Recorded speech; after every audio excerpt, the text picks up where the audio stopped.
¿Qué tal? Esta es La Dichosa Palabra. Yo soy Eduardo Casar y les voy a contar una historia de amor desde el punto de vista de los de abajo, de los pies. Dice así: cuando te conocieron, mis pies supieron de inmediato que los zapatos les quedaban chicos. Y la parte más alta de mis pies te preguntó, ¿bailamos? Allí mis pies supieron de tus pies, aunque fuera a través de las cárceles negras que en el movimiento se fueron apretando un poco más y por eso al bailar casi no nos movimos. Pasó el tiempo, pasaron varios trenes con sus noches, pasaron varias marcas de zapatos, mis pies se adulteraron y se volvieron pasos. Recorrieron las banquetas del mar, los amplios callejones, las estrechas y largas avenidas. Un día mis pies se detuvieron, pues de pronto los zapatos los apretaban tanto. Eran tus pies los que estaban enfrente, los que de pronto, en el mismo de pronto, no pudieron soportar sus zapatos. Y entonces nuestros pies se descalzaron.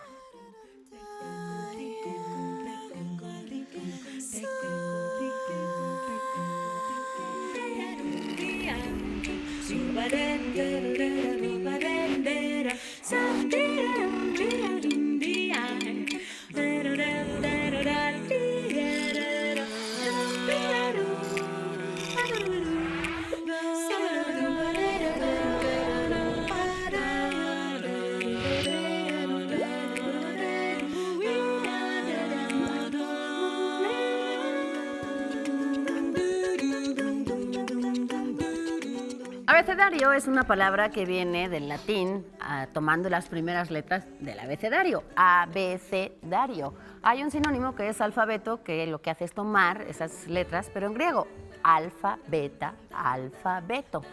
Nuestro abecedario, el latino, el romano, lo compartimos con 2.500 millones de personas que lo usan en todo el mundo. Tiene 26 letras de base. Nada más que algunos idiomas le añaden alguna más. Por ejemplo, el español le añade la famosa y característica ñ. En alemán, por ejemplo, le añaden la sz. Y hay otros idiomas que le añaden la c cedilla, y así continuamente. Al inicio, la U y la J no estaban, y estaban, sin embargo, la R doble, la L doble y la Ch, que poco a poco se fueron convirtiendo en dígrafos. Algunas peculiaridades es que hay un idioma en Camboya, uno de los dialectos, que tiene 74 letras. Imagínense si nos cuesta aprendernos nuestras 27, cómo será aprender 74.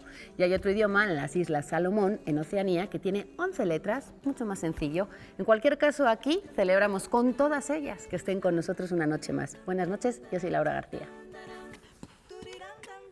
Ni contigo ni sin ti tienen mis penas remedio. Contigo porque me matas y sin ti porque me muero.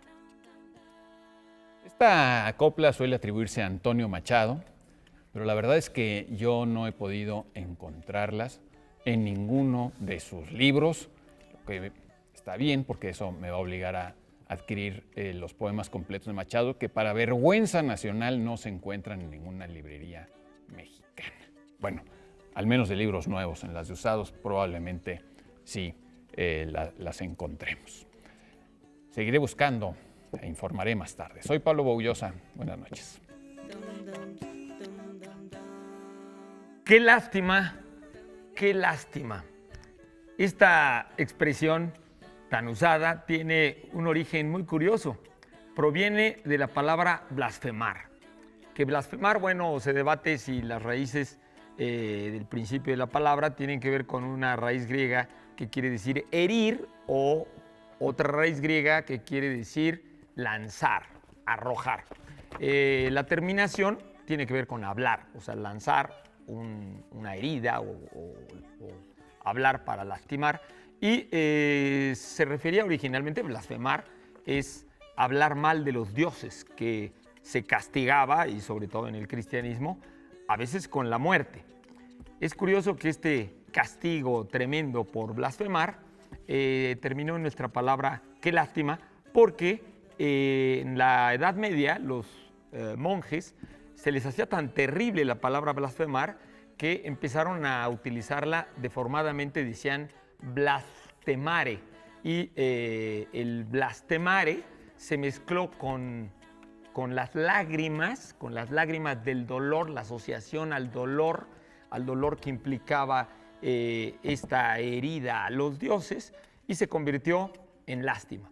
Así, este insulto a los dioses se convirtió en una especie de mezcla de resignación y de molestia cuando el destino nos hace malas pasadas. Bueno, así nosotros, sin lástima, soy Germán Ortega Chávez, estamos aquí muy contentos con ustedes.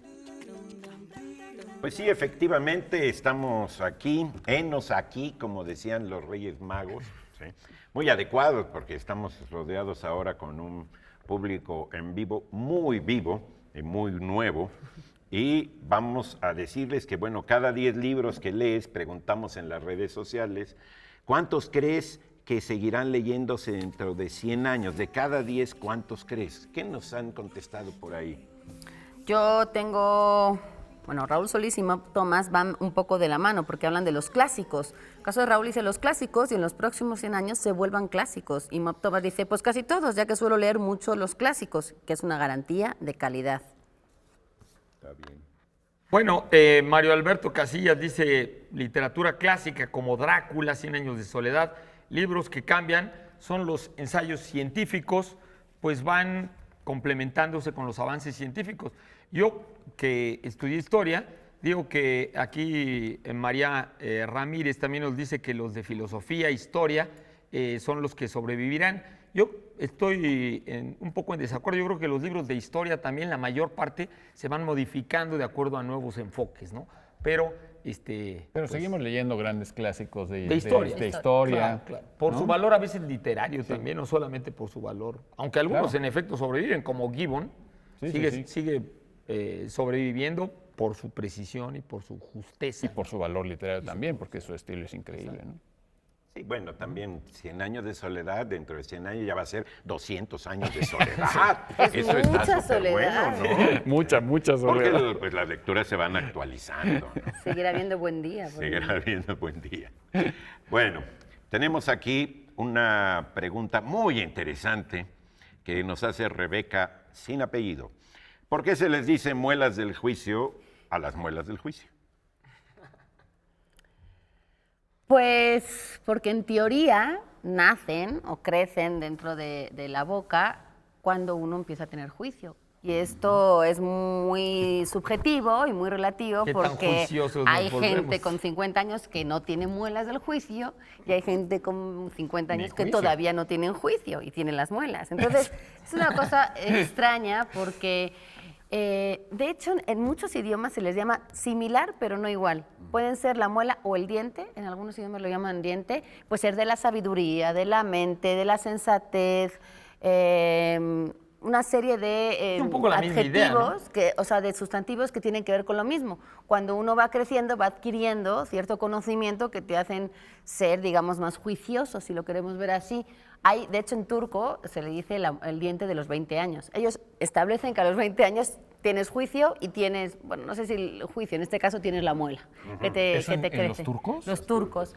Y me parece que es en Tailandia que los llaman el diente apretujado, lo cual me parece sensacional, porque es la verdad. Es el último, digamos, de la dentición, el último que sale.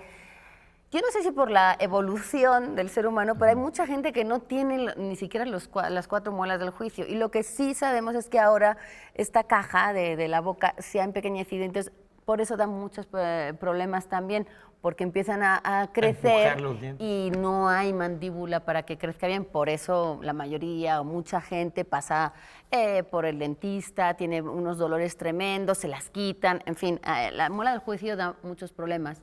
Ahora, juicio, por llevar un poco a lo estrictamente lingüístico, juicio viene de judicius, que es veredicto, que viene de ius, ley, e indicare, indicar ley.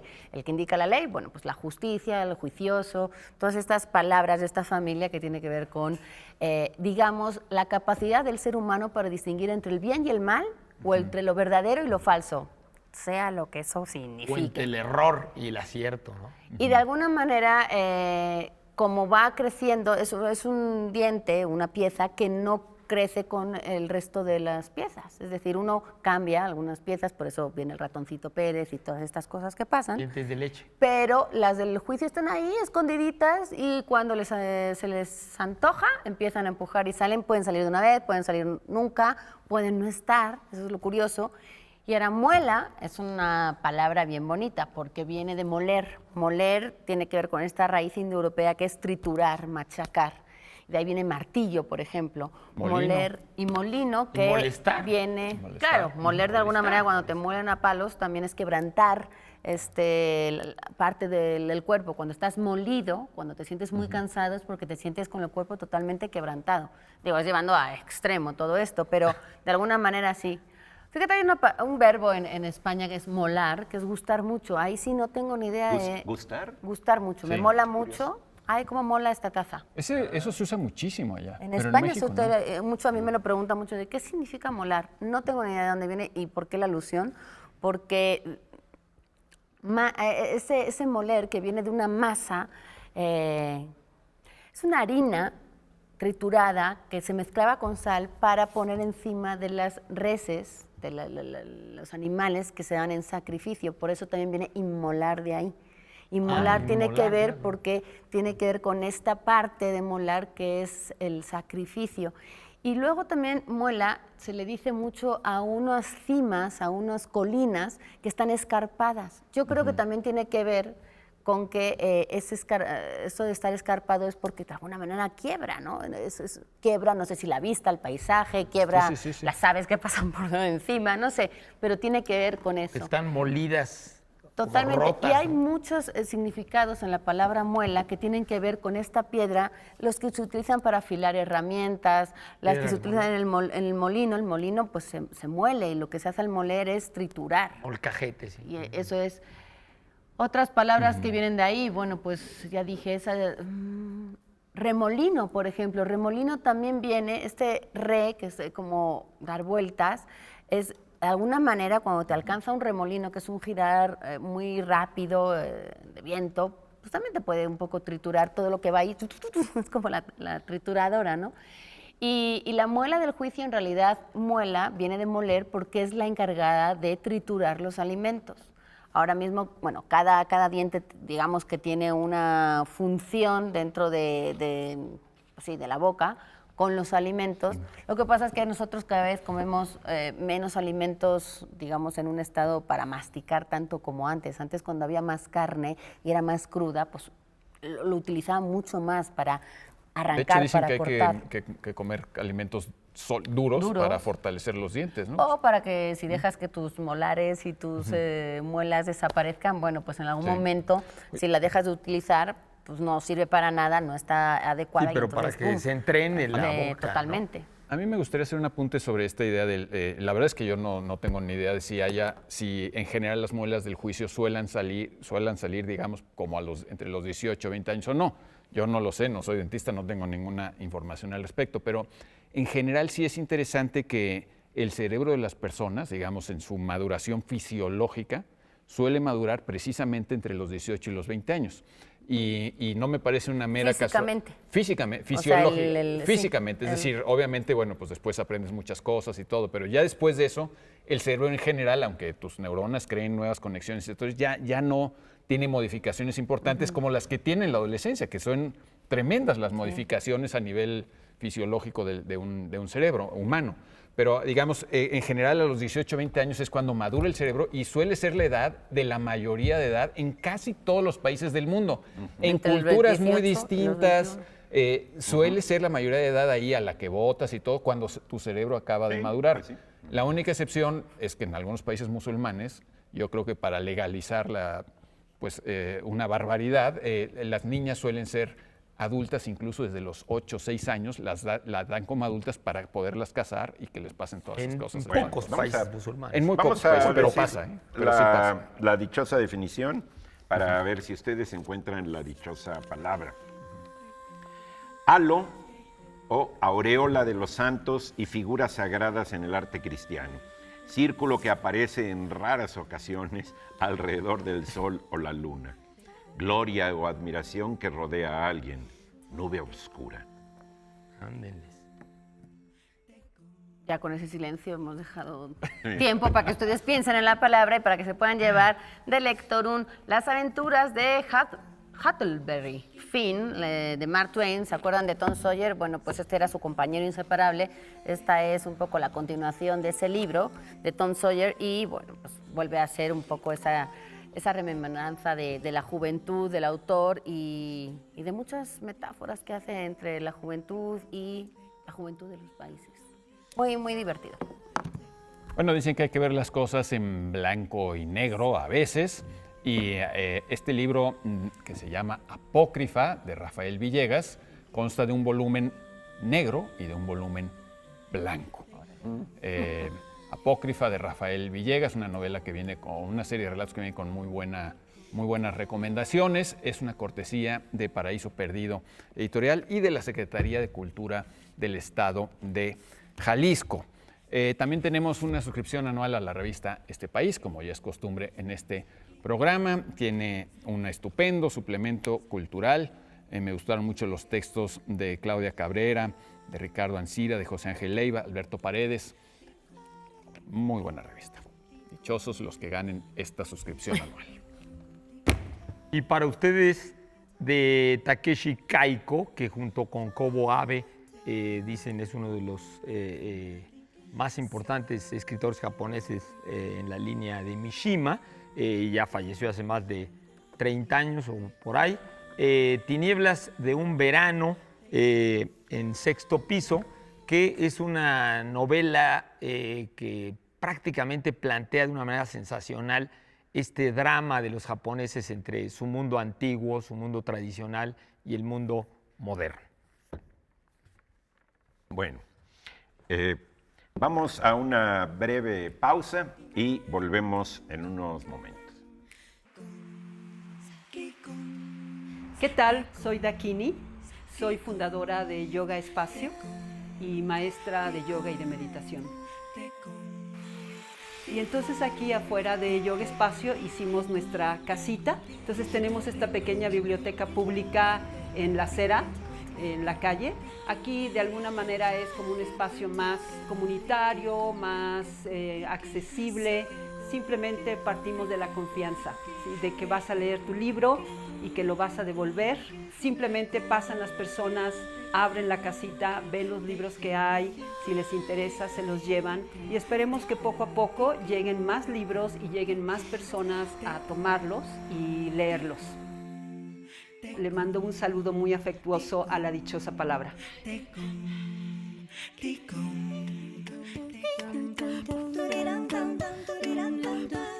Qué buenas esas iniciativas, esas empresas que bueno, pues toman a cabo algunos de los vecinos de este país. Felicidades por ese Yoga Espacio. Nos queda cerca, Pablo, nosotros que somos ahí por el sur. Ahí estamos para demostrar que mens sana in corpore sano. Recuerden, Miguel Ángel de Quevedo 969, perdón, para pues que vayan y dejen algún libro, lo recojan. Pues jueguen también. Hay que ir. Incluso lo pueden hasta leer. Digo, y eso ya si quieres. Vamos a hablar de lámparas permanentes. Así nos pide Antonio Rivera Canseco que hablemos sobre las lámparas permanentes. Las que no se apagan nunca. Las que no se apagan nunca.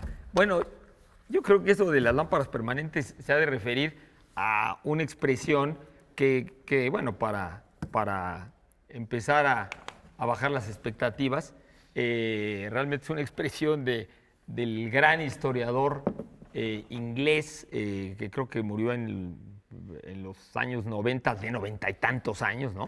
Sir Joseph Needham, el cual hizo un famosísimo estudio que se considera el primer reconocimiento de la ciencia occidental de la antigüedad de los descubrimientos chinos. Este famosísimo libro en 15 volúmenes lo empezó a escribir en la década de los 50 y todavía hasta poco antes de morir le hizo adendas a estos 15 volúmenes.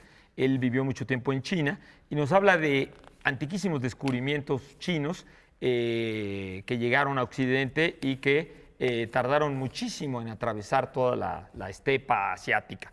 Bueno, ahí él habla de las lámparas permanentes y se refiere a que, como toda la antigüedad, pues había lámparas de aceite, muy sencillas, ¿no? Pues que era el aceite y la mecha, pero que los chinos descubrieron desde el siglo IX a.C., se cree, el asbesto, descubrieron el asbesto, que por supuesto los griegos también lo conocieron. De hecho, la palabra asbesto quiere decir indestructible en griego, ¿no? O sea, que te pueden decir el asbesto, ¿no?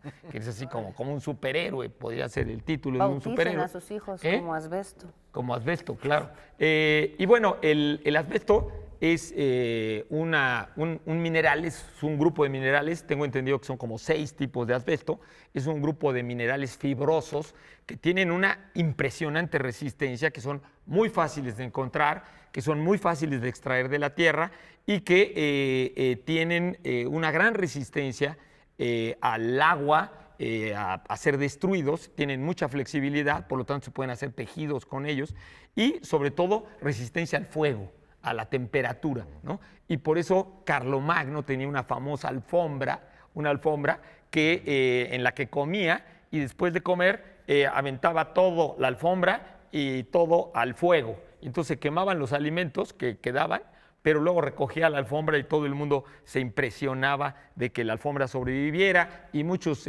gobernantes chinos, por ejemplo, se hicieron trajes de asbesto exactamente para protegerse ya en la antigüedad del fuego, ¿no? También es tóxico, está prohibido en muchas partes. Está dañino, en ¿sí? Europa, si mal no recuerdo, en Europa desde 2004, 2005, está absolutamente prohibido, porque es increíblemente cancerígeno. Y bueno, pero antes de que se supiera eso, se hicieron miles de cosas de asbesto. De hecho, en México también. En México los techos, las casas de la gente pone techo de asbesto y las fibras se pulverizan y son tremendamente tóxicas, ¿no? Cuidado con eso. Pero el chiste es que a los chinos se les ocurrió hacer la mecha de asbesto. Entonces, pues la mecha no se destruía. Entonces, se conservaba muchísimo tiempo. La Era mecha tóxico, pero veías la toxicidad del tiempo No, pues sí, necesario. veías, o sea, te duraba mucho. Y luego, más o menos por el siglo IX, después de Cristo, o sea, casi 15 siglos después, los chinos inventaron un sistema, se dieron cuenta que el aceite, dice Nedam, el aceite por la temperatura, una gran parte del aceite se evapora por el calor. Entonces, hicieron un sistema de lámparas en arcilla vidriada, en el cual le ponían agua y el mismo calor de la lámpara hacía que el agua hiciera como un condensador y se enfriara el agua y el agua se calentara, se hiciera vapor y luego se enfriara y enfriara al aceite.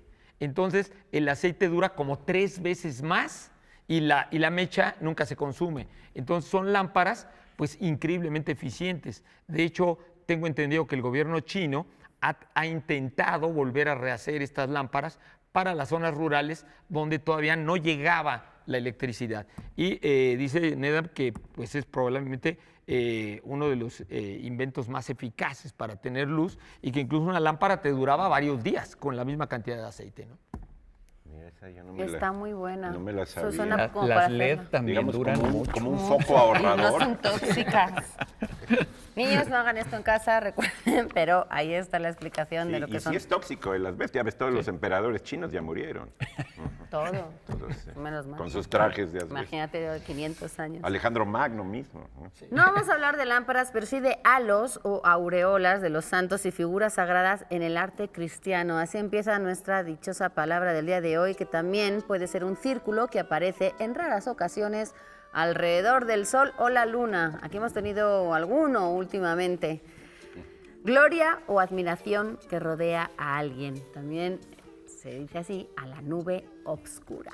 Esas son las definiciones que esconden la dichosa palabra de hoy para llevarse los siguientes libros. Tenemos esta maravilla, entre otros títulos, de Sergio Pitol, Adicción a los ingleses. Pitol, que en paz descanse, fue un gran lector. Yo aprendí muchísimo con él en sus ensayos de literatura rusa y también en estos sobre literatura inglesa. Vida y obra de 10 novelistas es una cortesía de Lectorum.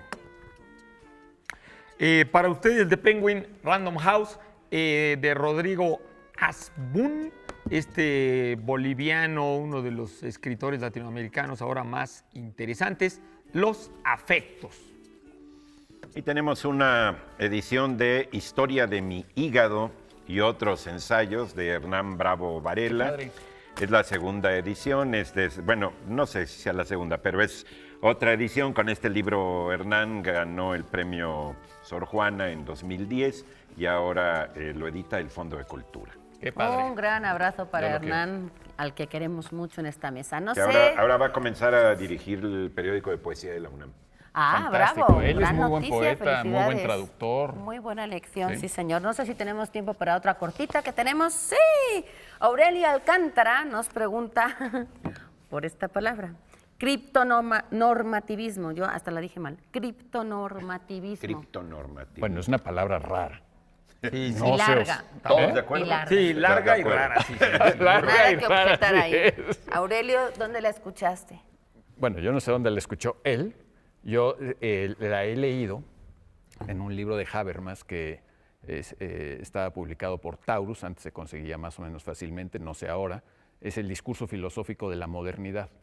Y en este libro, Habermas, este filósofo no sé, alemán y que es también como una especie como de sociólogo importante, etcétera, quien llegó a elogiar a Octavio Paz, los ensayos de Octavio Paz le gustaban mucho.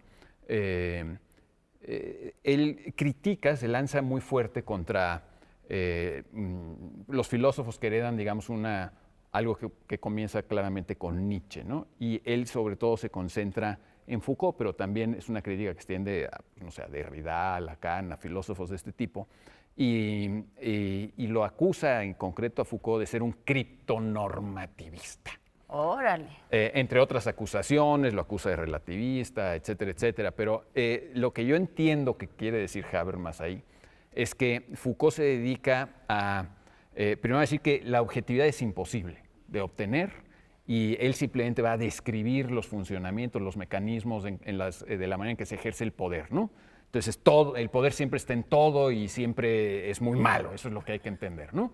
Entonces, en la escuela hay mucho poder y en las prisiones y en los hospitales, y entonces pone incluso este ejemplo famoso de que, digamos, los juegos romanos pues fueron abolidos por los cristianos, pero en realidad el poder no, porque ahora el poder se ejercía de otra forma más sutil, pero igualmente nefasta. Digamos, hay una valoración muy negativa del poder que está en todo. Aquí mismo seguramente estamos ejerciendo el poder nosotros sobre nuestros pobres espectadores, sobre los niños que están aquí adelante, etcétera, ¿no? Y lo acusa de criptonormativista, que es decir, que no se atreve nunca a poner en claro sus cartas y a decir en favor de qué está.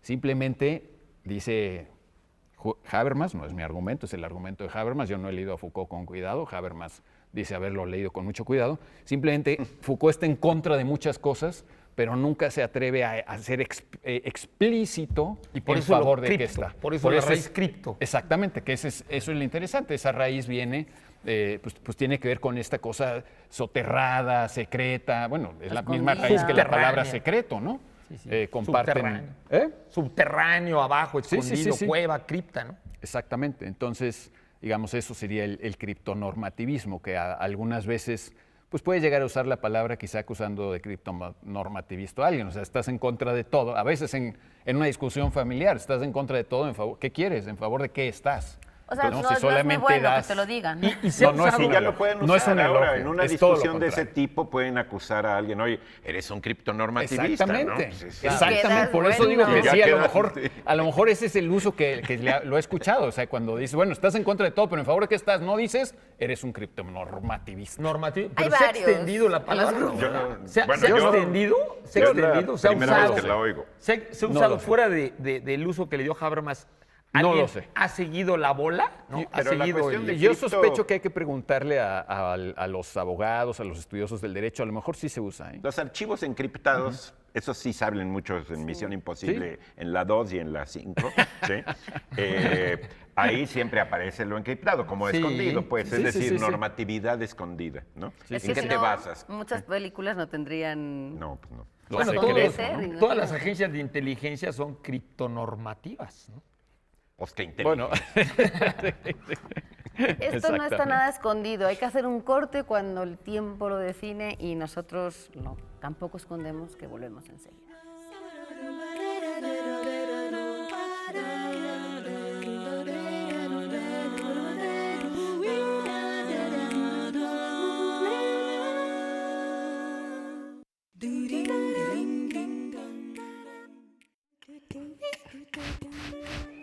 ¿Qué estoy leyendo? Estoy leyendo un libro que se llama Subversiones. Estoy leyendo un libro extraordinario que se llama Para combatir esta era. El autor es un holandés, Rob Rimmel. Estoy leyendo el libro de Vendidas. El autor es Sana Musen. Uno de mis libros favoritos de Paul Auster es Timbuktu. Porque es un libro que me parece de veras fundamental. Trata de una persona que fue vendida y ella, a través de su historia, a través de su experiencia, se prepara física, mental y espiritualmente para no volver a repetir la historia con sus hijos. Trata de una situación de que pase lo que suceda, pase lo que pase, ella sigue adelante. Es una motivación para seguir adelante.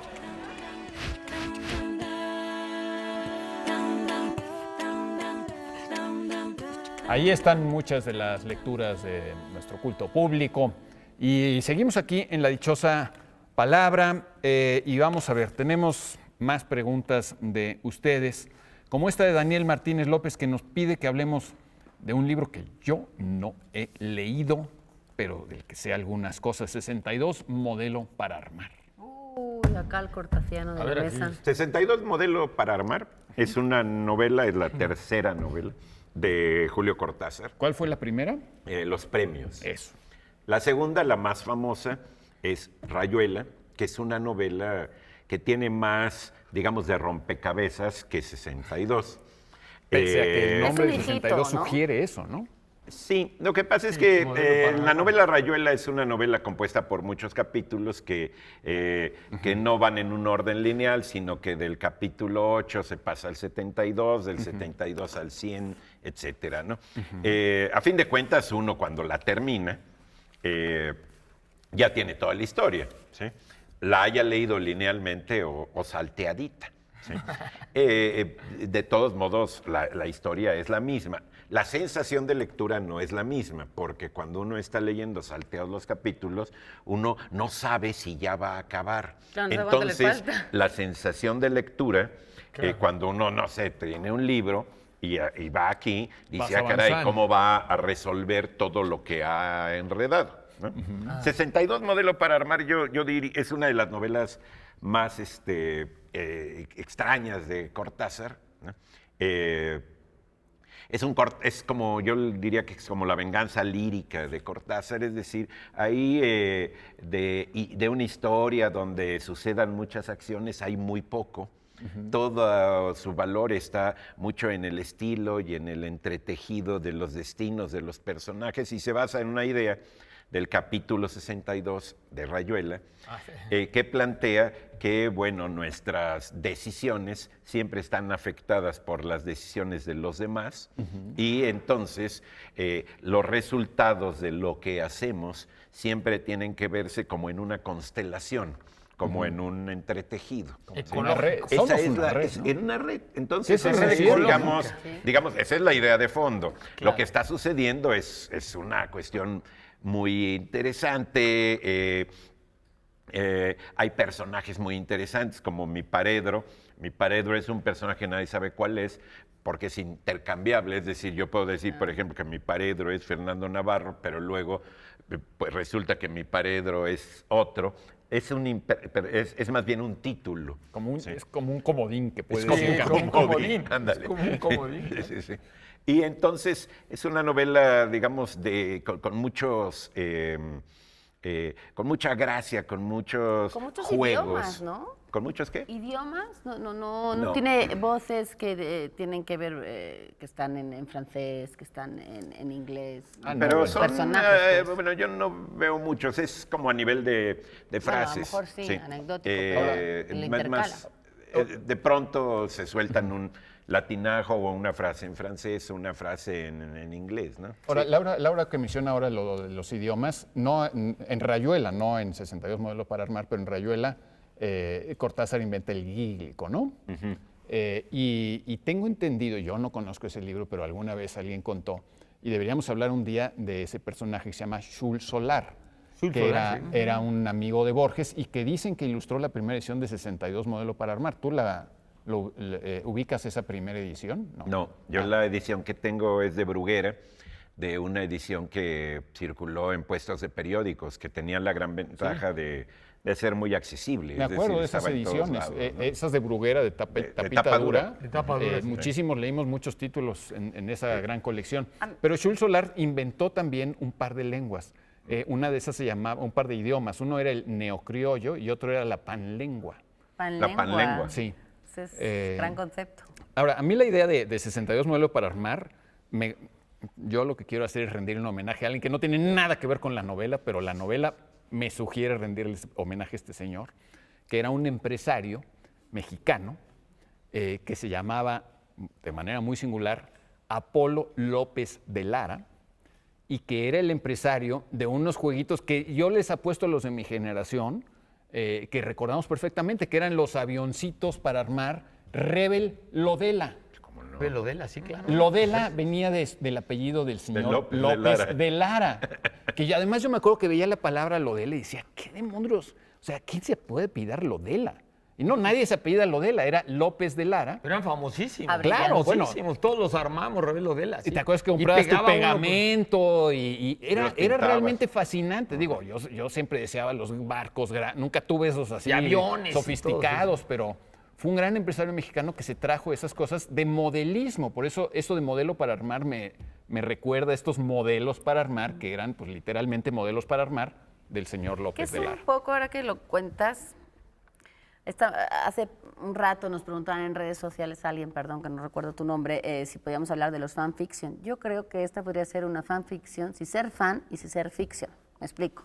Fanfiction es cuando tú encuentras algo dentro de un libro que te parece que podría desarrollarse más y dar lugar a otra historia, que puede ser o que el final no te ha gustado y entonces dices, lo voy a cambiar, o que algún personaje secundario daba para una historia aparte donde es protagonista, la precuela, ¿qué pasó antes de que empezara? Las precuelas, Yo lo que siento es que 62, que si salió del capítulo 62 de Rayuela, pues en realidad sí fue una idea que a Cortázar se le quedó diciendo, pues de acá puede salir una historia, lo que pasa es que ni es fan, porque es el propio autor el que lo escribe, ni es ficción, porque es realidad, porque lo publica, ¿no? Entonces, por eso te digo que no es fanfiction. Ahora, lo hace también, creo que es Bárico, que, no me acuerdo si es 3 veces al amanecer, que lo que hace es, uno de los libros que aparece en uno de los personajes de otra historia de él, lo menciona, y entonces ese libro lo escribe él. O sea, como ahí lo menciona. Mr. Wynn. Mr. Wynn. Mr. Wynn escribe un libro que luego lo escribe. Luego lo escribe, luego regresa. Que él escribe, no sé si a propósito lo estaba pensando,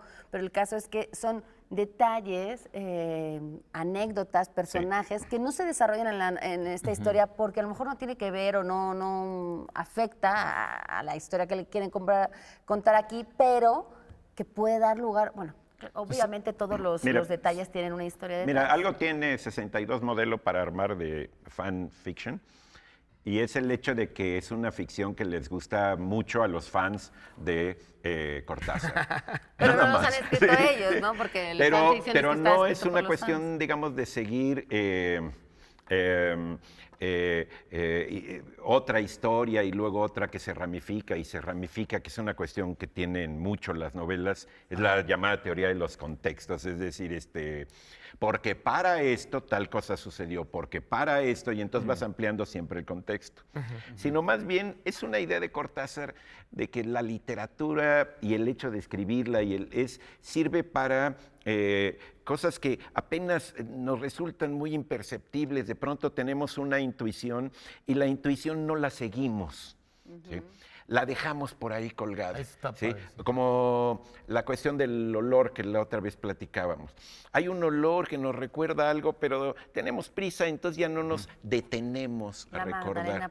Entonces, el hecho de escribir y perseguir con el lenguaje, explorar, usar a nuestras intuiciones con el cincel exploratorio del lenguaje para irlo siguiendo. Es decir, está hecha de puras lateralidades, de puras hilachos, Claro, para decirlo así, de lo hilacho. deshilachado, ¿sí? Pero persiguiendo lo Claro, deshilachado. A mí me gusta dirías- mucho. Claro, tú dirías que en lugar de haber hecho un ensayo, Cortázar dijo, Lo pone en vamos escena. Ándale.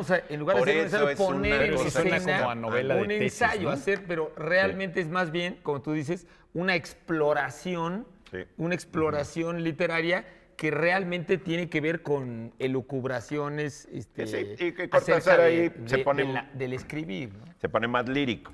Los cuentos de Cortázar son cuentos muy memorables hasta cierto libro. Pero después los otros libros de cuentos, a partir, digamos, de Octaedro, queremos tanto a Glenda, alguien que anda por ahí, son cuentos que muy pocos mencionan y muy pocos releen. Sí, claro. Porque Bueno, no son en todos cuentos los Fuegos del Fuego compactos, hay unos cuentos increíbles. hechos, como esos cuentos memorables, como Casa Sí, Tomada, sí, sí, etcétera, sí. etcétera. ¿no? Sí, sí, Que sí, vayamos la a autopista del sur, no, bueno. Gran narrador. No, Julio bueno. Cortázar. Sí, bueno, ¿no? un extraordinario narrador. Bueno, Mi santo patrón. parece ser que conduzco este bloque, puesto que veo Tu que la padrino. cámara me apunta y que me ponga a trabajar. Y vamos a dar la dichosa palabra de esta noche, que si yo la encontrara, la diría. Aquí está. Dichosa palabra. Halo o aureola de los santos y figuras sagradas en el arte cristiano. Círculo que aparece en raras ocasiones alrededor del sol o la luna. Gloria o admiración que rodea a alguien. Nube oscura. Ya me regañaron por andar dando pistas, así es que no doy ninguna. No voy a decir nada. No se A ver si parece a aguantas. ninguna marca de pan. No se me atraviesa ninguna marca de pan. Y bueno, para ustedes, este clásico de la filosofía de Eduardo Nicol, La idea del hombre, en Editorial Herder, pues que es, qué bueno que lo reeditan, es un libro que ya tiene mucho tiempo, varias décadas. Estaba pero, en el Fondo de Cultura Económica, ese libro. Sí, sí, pero aquí está muy bien reeditado, muy bien anotado. Y para ustedes, llamado de nuevo a la literatura griega. Sí, ha de ser otra traducción, aunque Nicole escribía en español. Y tenemos de la colección Luz Portátil de Artes de México, que es una colección padrísima, Arqueología Urbana de Ernesto Ramírez y Fabricio Mejía Madrid, y Realidades y Deseos de Susana Casarín y Arnoldo Kraus. Es una colección donde se mixturan fotografías con textos. Y de Yolanda Reyes, que es una colombiana que fundó el taller Espantapájaros de formación de lectores y que además tiene un montón de programas para fomentar la lectura, llega este libro del Fondo de Cultura Económica que a mí me gusta mucho porque es algo que podría pasar a cualquiera que monte en un avión. Volar es la historia de dos pasajeros, una señora que se sienta en el avión y a punto de cerrar las puertas dice, ¡ay, qué bien! No hay nadie a mi lado. Yo sé que nos ha pasado a todos. Y de repente entra un niño de 10 años, lo sientan a su lado y dice, pues ya no voy a poder dormir, ya no voy a poder estirarme. Cuando empiezan las turbulencias, empiezan a hablar y ahí se empiezan a contar historias, su vida, en fin, comparten a partir de un nerviosismo, pues un momento de vida bastante peculiar. Esa es la historia base de Volar y este es el libro que les recomiendo mucho leer. Antes de irnos a un corte, quiero invitarlos a nombre del Colegio Nacional, que aunque yo no pertenezco al Colegio Nacional, pero nos están invitando a la lección inaugural que ofrecerá Julia Carabias. El lunes van a haber unas breves palabras introductorias de Juan Villoro y después va a responder a esta lección inaugural de Julia Carabias el gran y admirado José Sarucán. Sí, por eso su lección inaugural, ¿no? Se incorpora al colegio. Esto será el lunes a las 7 de la noche allá en Donceles, en el Colegio Nacional. Gran institución. Y vamos a hacer una pausa y regresamos con un poco más de atención a los detalles. Volvemos.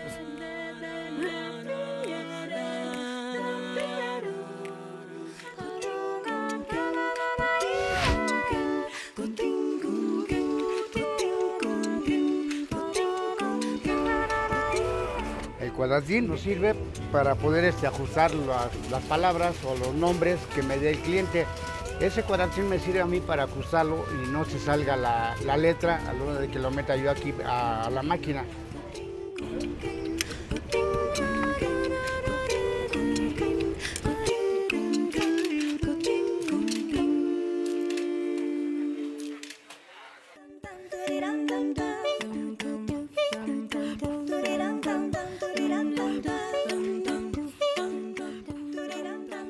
Seguimos aquí en la dichosa palabra en estos días de sol y lluvia para que haya para todos. Para que haya arcoíris. Oye, Hay yo quería arcoíris decir que para que el gusto de los climas se satisfaga. hay otro libro que yo conozco que también se llama Volar, como este que acaba de regalar Laura, que es de José Gordon y Sabina Berman. Mira, Pero No lo conozco. no es de volar en avión, sino de la cuestión de los que levitan en el yoga.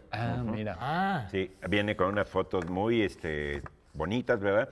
Y está muy interesante. Muy yogis. No sé, no recuerdo la editorial, pero Mira. lo guardo por ahí, luego se los presto.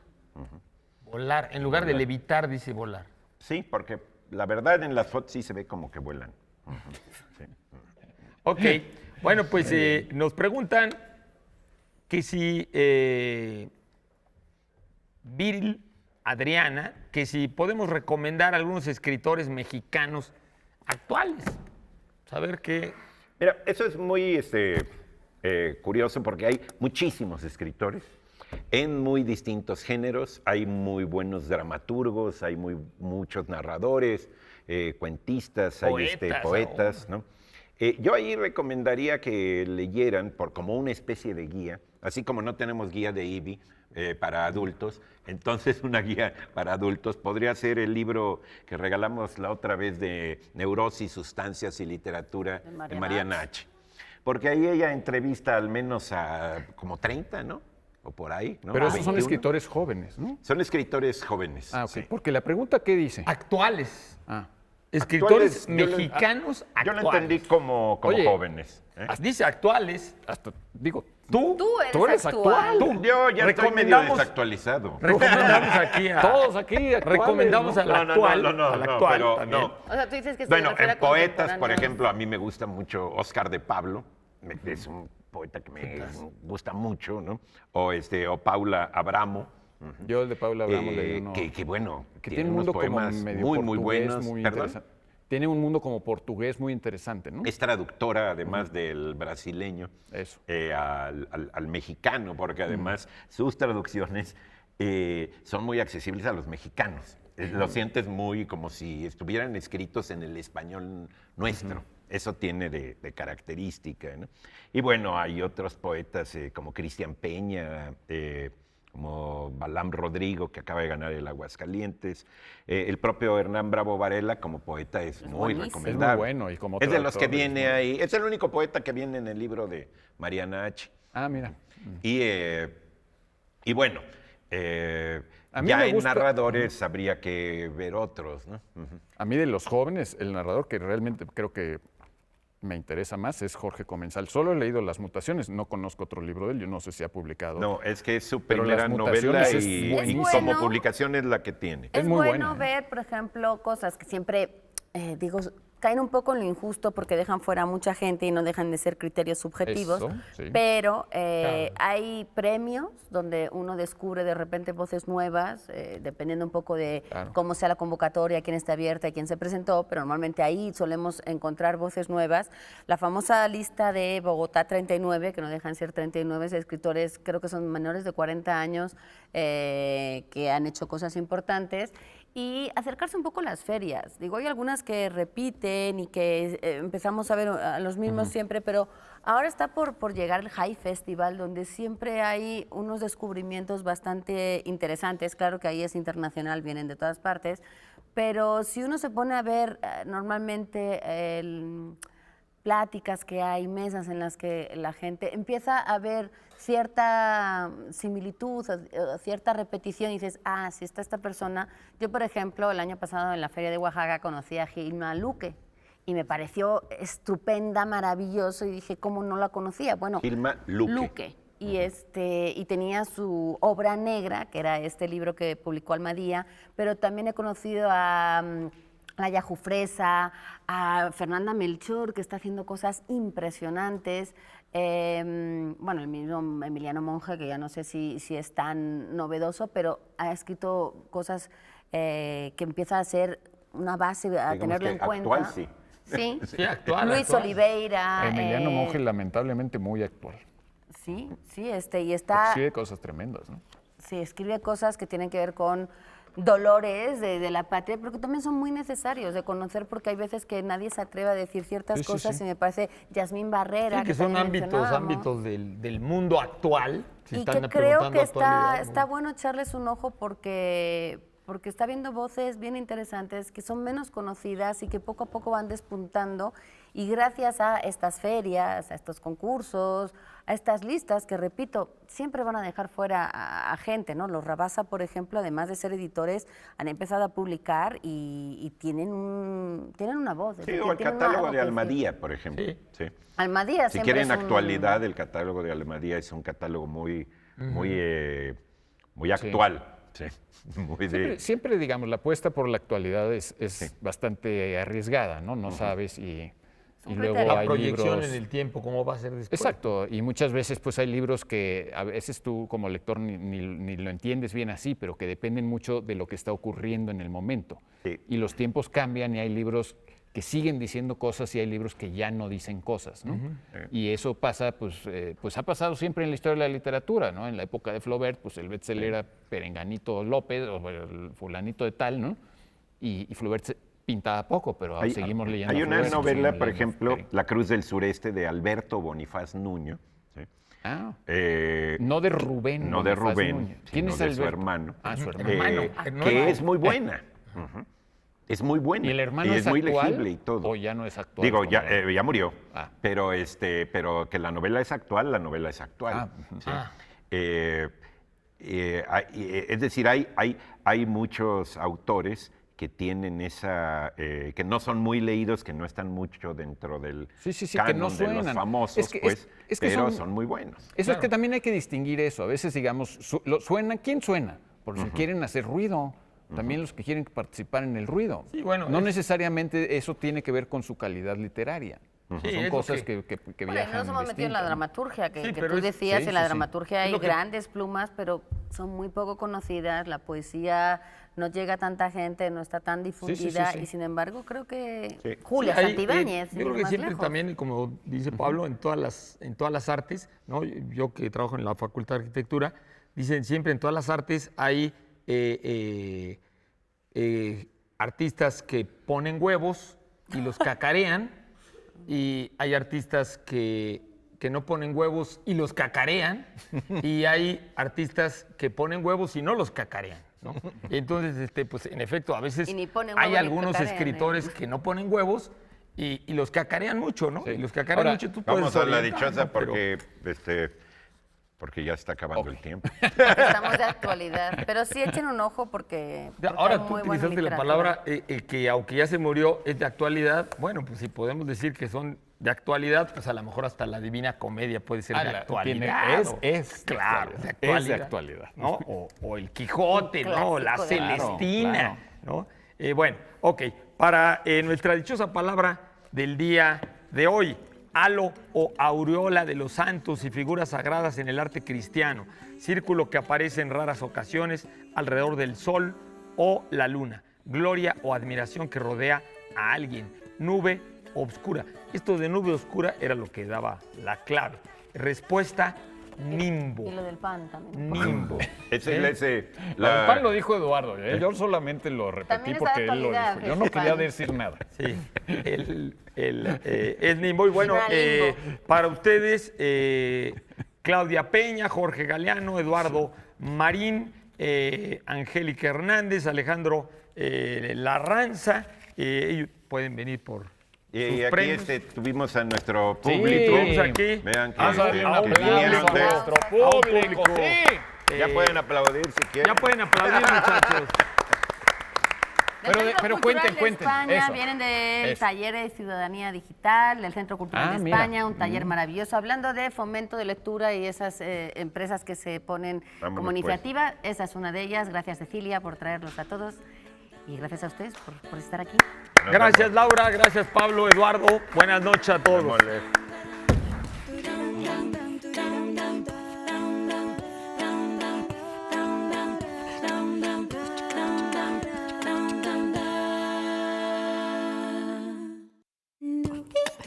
do do do